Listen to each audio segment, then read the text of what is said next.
1632, 1630s, under the Tokugawa dynasty in Japan, the Japanese had said, we are cutting ourselves off from the rest of the world, the contamination of the rest of the world. There had been some early arrival of Europeans, particularly the Portuguese missionaries, some Dutch traders and businessmen. But the Japanese had said, we don't want any more of this, we're cutting ourselves off. Now, they did allow some very restricted trade. They traded with the Chinese, and the Dutch were allowed to have very restricted trade on an island right across from Nagasaki. And they had to stay right in that island. That was it. Primarily what the Japanese wanted from the Dutch was medical information and some technology. But that was it. In the 1850s and 60s, Japan was opened to world trade by the United States. The United States sent over a battle fleet under Commodore Perry, which essentially told the Japanese, you are going to open trade with us. And they showed the Japanese a modern industrialized navy, something the Japanese had not seen. When the Japanese saw these battleships outside in the harbor of Edo Harbor, today Tokyo Harbor, and they saw the power of the United States Navy, they came to the realization that they really didn't have much of a choice. And so they began to open up. And as they began to open up, what the Japanese realized very, very quickly was, first of all, Asia was not ruled by Asians. Asians were ruled by Westerners. And the reason they concluded was because Westerners had industry. They were industrialized. In order to compete with the Westerners, the Japanese figured if anybody's going to control Asia, it ought to be Asians, and it's going to be Asians, it ought to be the Japanese. We have to become industrialized. But Japan does not have what's necessary to become an industrialized nation. They don't have a lot of resources. That's why they use a lot of nuclear energy today. They don't have a very large population for labor. There was some wealth. So the Japanese decided that the only way they were going to be able to do this, to compete with the West, is they were going to have to expand, conquer territory in Asia that would give them the population and give them the resources they needed. And so they embarked in the late 19th century on a policy of imperialism. One of the best examples of this is the Russo-Japanese War of 1905, when Russia and Japan went to war over who was going to exploit Korea. Not that anybody asked the Koreans, but nonetheless they fought over it. Most Western observers thought that Russia, the Great Bear, would destroy this little Asian nation. So it turns out the Japanese not only defeated the Russians quickly, but almost caused the Russian Revolution to occur in 1905 instead of late as it will in 1917.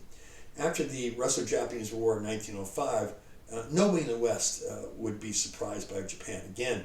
Well, technically, we know in 1941 the United States will be somewhat surprised, but nobody will be surprised by the power of Japan.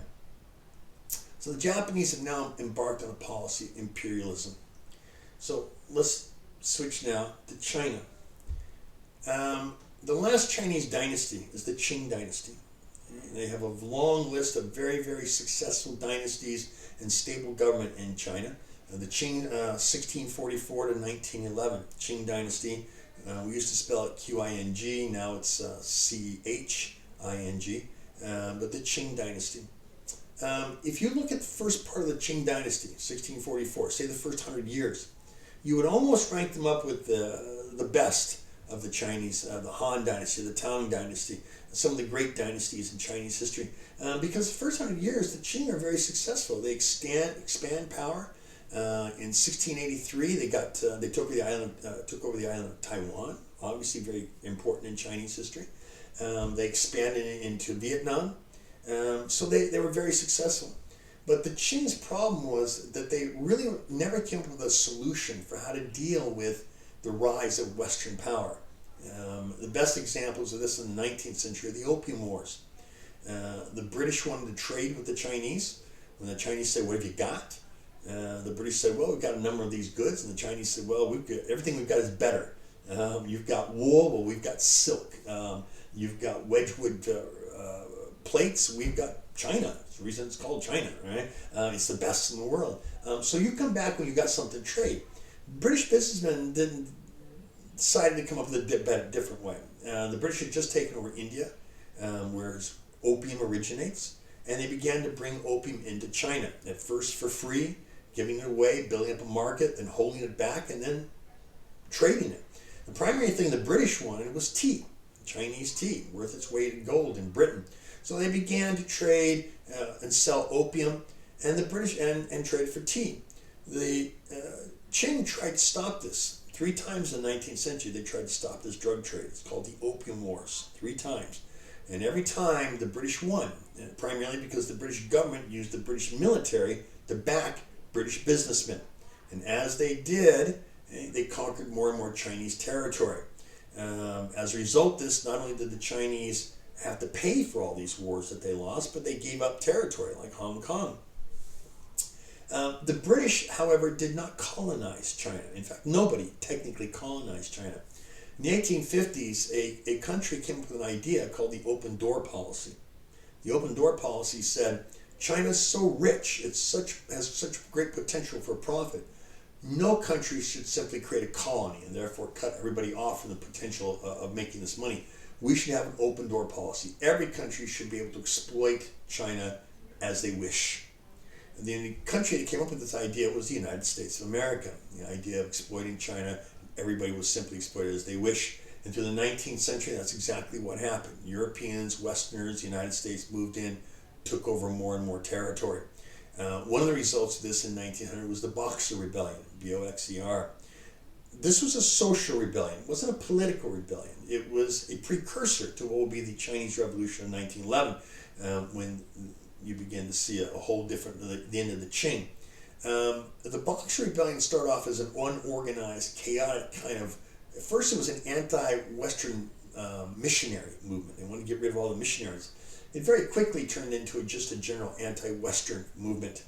But because of its disorganization and lack of focus, the Westerners were able to move troops in. They put down, mercilessly killing thousands of Chinese, they put down this rebellion. By the beginning of the 20th century, Europeans were still pretty much well established in China, but the time for that is coming to an end, and we will talk about that. Which leads us to the last, and that's the United States of America. Throughout most of our history, we had declared ourselves to be anti-imperialist. We're not interested in imperialism. Now, clearly, I think there are many Native Americans who have argued that we were imperialists and colonists, but nonetheless, we said we're not involved in imperialism. We're anti-imperialist as we moved across North America in our war of genocide against Native Americans. But in 1898, we heard of a rebellion taking place. The Indian Wars were done, were over, we had conquered North America, but there was a little revolution taking place in Cuba in 1898. One of the last Spanish colonies in the Americas, Cuba, was rebelling against the mother country. And we became very interested in this war. The United States sent a battleship, USS Maine, into Cuba, Havana Harbor, to investigate what's going on in Cuba. While the Maine was in Havana Harbor, it blew up. The United States blamed the Spanish blamed the Cubans blamed the Spanish, everybody was blaming each other. But we came to the conclusion, in fact, it was the Spanish. Now, there was a documentary done a few years ago in which they went down and looked at the USS Maine, which is still at the bottom of Havana Harbor. And their conclusion was it was a big steam engine and it blew itself up. If you don't watch these things carefully, they build up enough pressure, they can explode.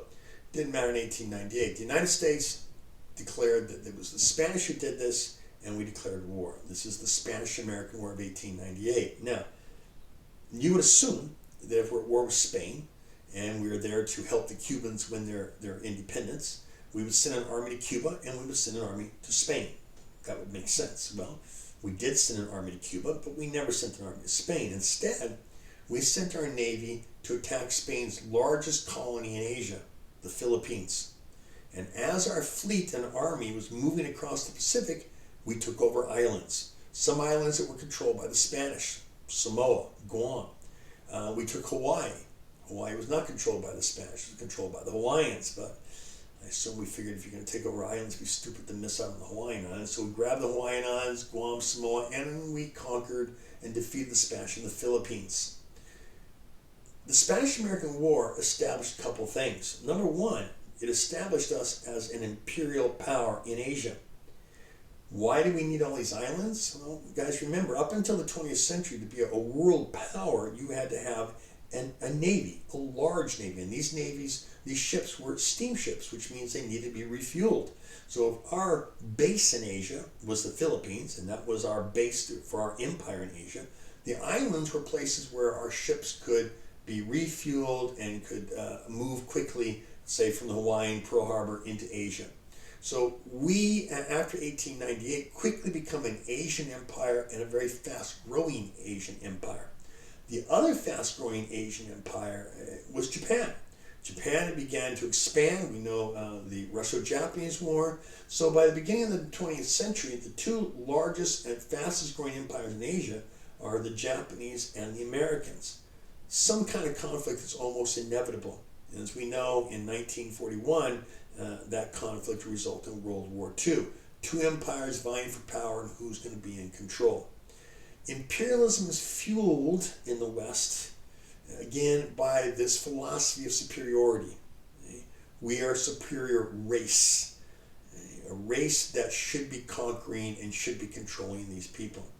All right, I give you the basic, guys. Take a look at the reading and we should be fine. All right, take care.